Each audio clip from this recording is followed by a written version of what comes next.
मित्रांनो, मराठा समाजाच्या प्रश्नांवर ठोस तोडगा काढण्यासाठी, त्याचबरोबर मराठा समाजाच्या सुखदुःखांवर पूर्ण वेळ लक्ष देण्यासाठी मराठा आंदोलक मनोज जरांगे पाटलांनी मराठा आणि कुणबी मंत्रालय स्थापन करावे अशी मागणी मुख्यमंत्री देवेंद्र फडणवीस यांच्याकडे केलेली आहे। आणि सर्वात महत्त्वाचं म्हणजे ही मागणी करत असताना त्यांनी मराठा आरक्षण उपसमिती जी नेमली गेली होती, तयार केली होती, त्याच्या ढिसाळ कारभारावर सुद्धा बोट त्यांनी ठेवलेलं आहे। मराठा समाजाच्या प्रश्नांकडे लक्ष देणं हे उपसमितीचं काम आहे, मात्र ही समिती नेमकं काय करते आहे कुणाला काय पत्ता नाही, कळायला मार्ग नाही। साताऱ्याचं गॅजेटचा अहवाल येऊन 8 महिने झाले, पण त्याच्या पुढील निर्णय कोणत्याच प्रकारचे निर्णय अजून घेतले नाहीयेत। आणखी किती दिवस वाट पाहायची असा सवाल सुद्धा मनोज जरांगे पाटलांनी उपस्थित केलेला आहे।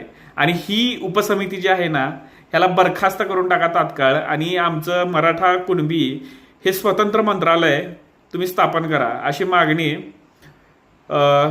मराठा आंदोलक मनोज जरांगे पाटलांनी केलेली आहे। आणि हे करत असताना त्यांनी विखे पाटलावर सुद्धा टीका केलेली आहे। मराठवाड्यात मराठा समाजाची एक बैठक लावण्यासाठी विखे पाटलांकडे वेळ नाहीये, मात्र उपद्रवी जे विदूषक आहेत अशा लोकांना ते पूर्णपणे वेळ देत आहेत असा आरोप सुद्धा त्यांनी केलेला आहे। आणि विखे पाटलांनी उपसमितीच्या अध्यक्षपदावरून स्वतःचं नाव घालवलेलं आहे, हे सुद्धा मनोज जरांगे पाटलांनी सांगितलेलं आहे।